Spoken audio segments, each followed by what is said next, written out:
times ill. Subtitles. Laszlo's greatest concerns are his wife and niece.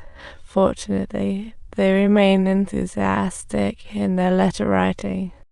Laszlo possesses an entire array of distinctive design philosophies, yet initially his works resembled outdated attire, garnering no appreciation. In order to integrate more seamlessly into American life, Laszlo practices his speaking skills in the mirror every day, and today an important client came to the office. He's the son of the local billionaire. Named Harry, he cuts to the chase, wanting to revamp his dad's cluttered office full of books into a library. Laszlo, an expert in city library design, finds transforming a study into a library a breeze. Harry initially offered $1,000, but with Laszlo's smooth negotiation, they settled at $2,000, while the materials would cost less than $500, let's be honest. Subtitles, they break in big bucks. $1,500 was huge then, easy to win. After Harry left, the trio started celebrating. The cousin urged Laszlo to reconcile with his wife. As long as you help me earn, I'd even let you share my woman. This clearly showed that the wife was just a tool for the cousin to secure his status. Regardless of his Catholic identity or his dazzling looks, they kept bringing in capital for the cousin. Soon, renovations started. Laszlo included Gordon shortly after. That old-fashioned study transformed into a library bursting with artistic vibes, simple yet classy. Books are neatly arranged on a fire-style bookshelf, saving space yet appearing fresh and elegant. A boho-style coffee table stands in the center, exuding style. Yet, just as the two were tidying up the books, Harry's father, stormed in full of, "Who allowed you to come in here? Wreak havoc on everything." Clearly, Harrison had no idea that his son was going to create a surprise for him. "I was just here to pick up my ailing mother, but walked into a whole renovation crisis right in my own home." This got Harrison pretty angry. He wanted to kick them out immediately.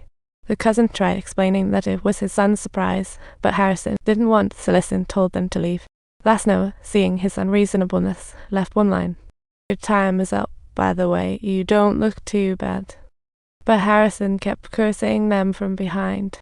Next day, the cousin woke the sleeping Laszlo with a glum face. Bringing bad news, Harry refused to pay them, not even for materials, claiming they damaged his property and that not suing them was already showing mercy. Laszlo didn't expect Americans could be this sly. To make matters worse, the cousin pushed all the blame onto Laszlo. "Laszlo, I can't believe you let this happen. I simply couldn't believe he would act in this way. It was truly a huge tragedy." From that moment on, they went their separate ways. Moving out from his cousin's company, Laszlo had to squeeze himself into a mining worker's dorm through a tiny window. In this case, he transitioned from architect to miner, enduring a dirty, tiring life daily. Though unwilling, he had no alternative. Due to the lingering nose injury, he relied on meds to ease the pain. Yet, despite such a tough life, Laszlo never complained.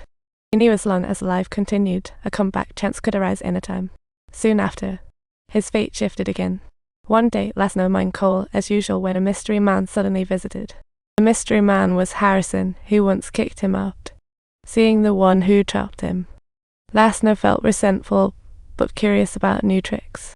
They'd just sat down when Harrison handed him a magazine with his interview, which took place in his office. The media praised him as a tasteful businessman, all thanks to the office's unique design. Later, Harrison reviewed Laszlo's info and found he'd designed many famous buildings. Harrison was a nouveau riche who made his fortune in business, desperately needing some tasteful elements to improve his image. He explained he lost control due to his mother's severe illness and later learned his son hadn't paid them their due. He sincerely apologized to Laszlo and paid up, easing Laszlo's resentment at sight of the cash. His talents were finally recognized, and he got what he deserved. Though late, he bore no grudge against Harrison. He gave an address for future contact.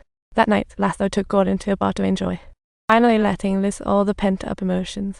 Not long after, Harrison's driver came to pick up Laszlo. He brought him to a party of wealthy businessmen. It was Laszlo's first time at such an event, feeling uneasy. Harrison warmly welcomed him, boasting achievements to guests, with Laszlo propped to showcase his taste. He didn't care sharing projects he joined with Harrison. The lady only cared. Was he married?